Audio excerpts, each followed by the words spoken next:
नमस्कार। आज हम पढ़ रहे हैं फाउंडेशन ऑफ सोशलॉजिकल थॉट में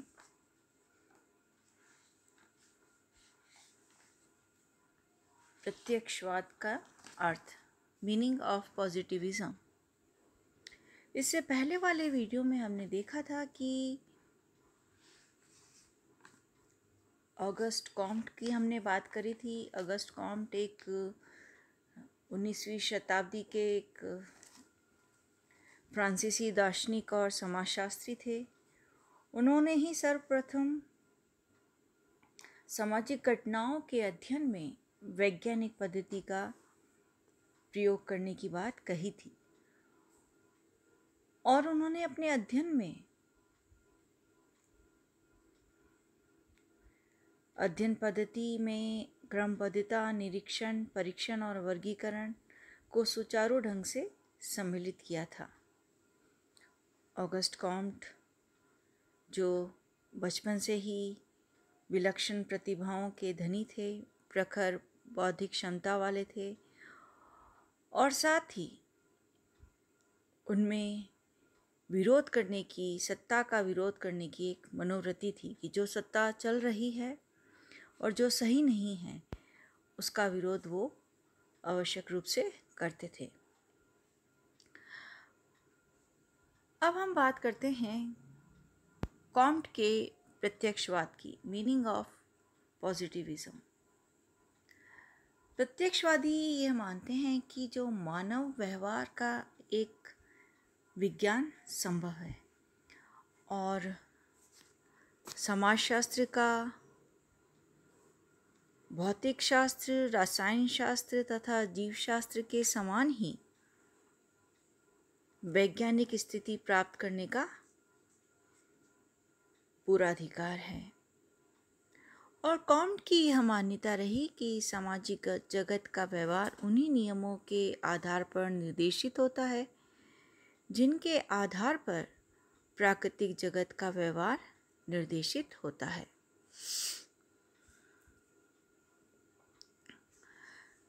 कॉम्ट, जिन्हें हम प्रत्यक्षवाद का जन्मदाता माना जाता है, उन्होंने प्रत्यक्षवाद के आधार पर अनेक कॉन्सेप्ट्स रखे, किंतु कॉम्ट ने कहीं भी प्रत्यक्षवाद की सुनिश्चित एवं स्पष्ट व्याख्या नहीं दी। उन्होंने अपनी दो रचनाओं पॉजिटिव फिलॉसफी और पॉजिटिव पॉलिटी में जहाँ प्रत्यक्षवाद की सैद्धांतिक व्याख्या की और द्वितीय रचना में उन्होंने व्यवहारिकता की बात करी। कॉम्ट के अनुसार प्रत्यक्षवाद का अर्थ जो है वह वैज्ञानिक है। आपका ये विचार था कि समग्र ब्रह्मांड यानी जो हमारा यूनिवर्स है वह अपरिवर्तनीय प्राकृतिक नियमों द्वारा व्यवस्थित तथा निर्देशित होता है और यदि इन नियमों को हमें समझना है तो हमें धार्मिक आधारों पर नहीं बल्कि विज्ञान की विधियों द्वारा समझा जा सकता है। वैज्ञानिक विधियों में कल्पना का कोई स्थान नहीं होता। ये तो निरीक्षण, परीक्षण, प्रयोग और वर्गीकरण की एक व्यवस्थित कार्य प्रणाली होती है। इस तरह से निरीक्षण, परीक्षण, प्रयोग, वर्गीकरण पर आधारित वैज्ञानिक विधियों के द्वारा सब कुछ समझना और उससे ज्ञान प्राप्त करना प्रत्यक्षवाद है। रेमंड एरा अपनी पुस्तक man currents in sociological thoughts में लिखते हैं कि प्रत्यक्षवाद का संबंध घटनाओं के परीक्षण, उनके विश्लेषण तथा उनके पारस्परिक संबंधों को नियमित करने वाले नियमों की खोज करने से है। यानी निरीक्षण, परीक्षण, प्रयोग, वर्गीकरण के आधार पर घटनाओं की व्याख्या करना, उन्हें समझना, ये कॉम्ट का प्रत्यक्षवाद है। यह एक वैज्ञानिक प्रणाली है। इसी तरह कॉम्ट के प्रत्यक्षवाद को रॉलिन चैम्बलिस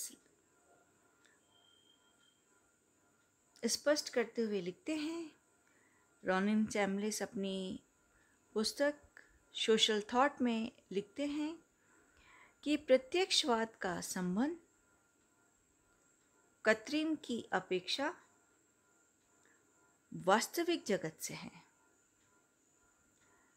समस्त ज्ञान की अपेक्षा उपयोगी ज्ञान से है, तथ्यों से है जिनका किसी निश्चित अंश तक अवलोकन संभव है। यह विस्तृत अस्पष्ट भावों की अपेक्षा सदा परिवर्तित चेतन सत्य निरपेक्ष की अपेक्षा सापेक्ष से संबंधित है। यानी प्रत्यक्षवाद सहानुभूतिपूर्ण नहीं है, सिंपैथिक नहीं है, जिसमें यह उन सभी सहसंबंधों में संकलित कर लेता है जो भावना एवं पद्धति का प्रयोग करते हैं। प्रत्यक्षवाद विचार की एक प्रणाली है जो सार्वभौमिक रूप से स्वीकार की जा सकती है। ये रॉलिन चैम्बलिस ने अपनी पुस्तक सोशल थॉट में कॉम्ट के प्रत्यक्षवाद को स्पष्ट करते हुए लिखा था। कॉम्ट ये कहते हैं कि जिस तरह से प्राकृतिक घटनाओं में हम व्यवस्थित कार्य प्रणाली के द्वारा करते हैं। व्यवस्थित कार्य प्रणाली क्या है? अनुभव, निरीक्षण और प्रयोग। घटनाओं का ही हम अध्ययन करना संभव नहीं है, यानी बल्कि समाज का भी हम अध्ययन कर सकते हैं, क्योंकि समाज भी प्रकृति का एक अंग है। जिस प्रकार से प्राकृतिक घटनाएं निश्चित नियमों पर आधारित होती हैं, उसी तरह से प्रकृति के अंग के रूप में सामाजिक घटनाएं भी कुछ निश्चित नियमों के अनुसार घटित होती है। जिस प्रकार प्राकृतिक घटनाएं आकस्मिक नहीं होती, उनके पीछे एक सुनिश्चित नियमों द्वारा निर्देशित होती है। जैसे हम देखें, ऋतु परिवर्तन है, दिन और रात का होना है। उसी प्रकार मानवीय या सामाजिक घटनाएं भी आकस्मिक नहीं होती, वे भी कुछ नियमों के अंतर्गत आती हैं। इसलिए सामाजिक घटनाएं किस प्रकार से घटित होती हैं या क्या क्रम में गति से हो सकती हैं, इसका अध्ययन यथार्थ रूप से संभव है। यही प्रत्यक्षवाद का प्रथम आधारभूत सिद्धांत है। अब हम दूसरी तरफ ये बात करें प्रत्यक्षवाद की कि आपने धार्मिक और तात्विक विचारों को दूर रखने का प्रयत्न किया, क्योंकि अध्ययन प्रणाली वैज्ञानिक कदापि नहीं हो सकती। प्रत्यक्षवाद कल्पना पर आधारित नहीं है, बल्कि एक व्यवस्थित कार्य प्रणाली पर आधारित घटनाओं की व्याख्या करता है। डॉक्टर ब्रिजेश ने लिखा है कि यदि कोई व्यक्ति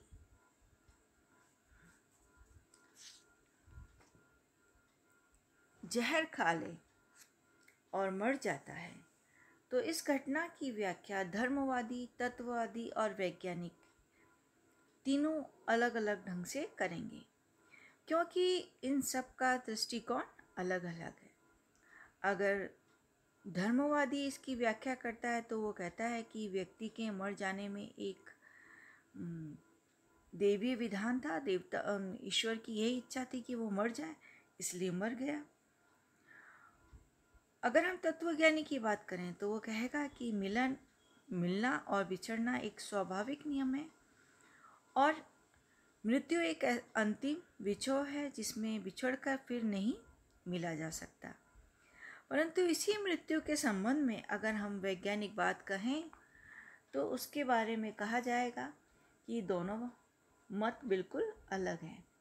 यदि एक डॉक्टर से यह कहा जाए कि व्यक्ति जहर खाकर मर गया, तो डॉक्टर मृत व्यक्ति पर स्वयं जाकर वास्तविक रूप से निरीक्षण और परीक्षण करेगा और उस जहर के तत्वों को विश्लेषित करता हुआ उस व्यक्ति के प्रभाव को देखेगा और तब वह कहीं जाके मृत्यु के संबंध में अपनी रिपोर्ट देगा।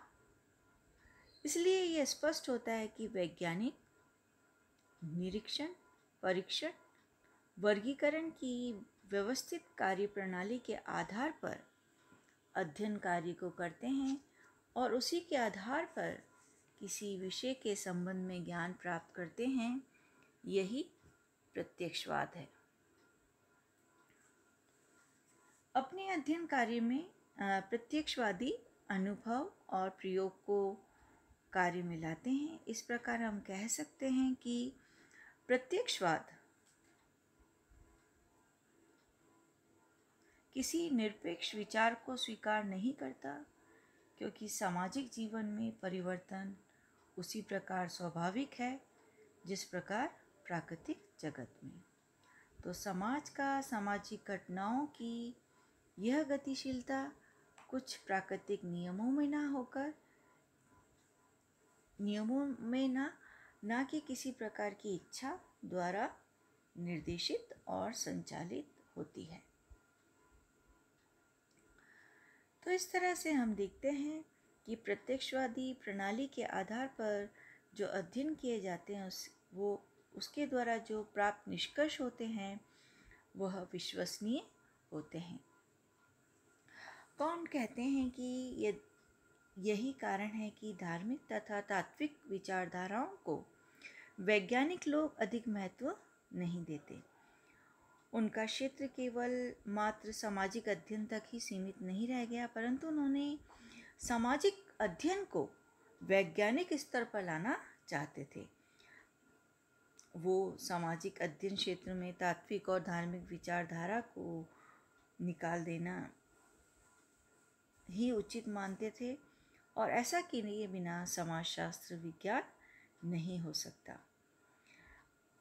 तो इस तरह से हम देखते हैं कि कॉम्ट का प्रत्यक्षवाद उपस्थित घटनाओं व तथ्यों के बाहर ना कुछ देखता है ना पहचानता है। जिन घटनाओं और तथ्यों को हम प्रत्यक्ष रूप से देख या निरीक्षण कर सकते हैं, प्रत्यक्षवाद का क्षेत्र वहीं तक है। तो उसका कहना यह है कि प्रत्यक्षवाद अज्ञात के पीछे बिना किसी वास्तविक आधार के दौड़ता नहीं है, क्योंकि वह काल्पनिक दौड़ना किसी भी विज्ञान को शोभा नहीं देता। इस तरह से हम देखते हैं कि प्रत्यक्षवाद घटनाओं एवं तथ्यों के बारे में अवलोकन, परीक्षण, प्रयोग, वर्गीकरण के आधार पर वैज्ञानिक पद्धति का प्रयोग करके ज्ञान अर्जन करता है और तथ्यों की खोज, नियमों, सिद्धांतों और निष्कर्षों को प्राप्त करना ही प्रत्यक्षवाद है। तो इस तरह से हम देखते हैं कि कॉम्ट के दृष्टिकोण को अगर हम डॉक्टर ब्रिजेस के शब्दों में देखें तो कॉम्ट घटनाओं की दुनिया के उस पार अवस्थित गूढ़ रहस्य के संबंध में अत्यधिक सचेत थे। इसे आप प्रत्येक पग पर उसी तरह का अनुभव करते हैं जिस प्रकार से एक नाविक उस गहरे समुद्र के विषय में सचेत रहता है जिसकी के बीच में से होकर उसे अपना मार्ग निश्चित करना है। लेकिन चूँकि उस रहस्य को भेद करना मनुष्य का काम नहीं, इसलिए उसे अपनी क्रियाओं को उस क्षेत्र की ओर मोड़ना होगा जहाँ उसका फल उसे मिल सके। तो इस तरह से आज हमने देखा कि प्रत्यक्षवाद का अर्थ क्या है। अगले वीडियो में हम देखेंगे characteristics of Comte positivism. Comte के प्रत्यक्षवाद की विशेषताएं। धन्यवाद। मैं मीनू वॉल्टर, समाजशास्त्र विभाग से।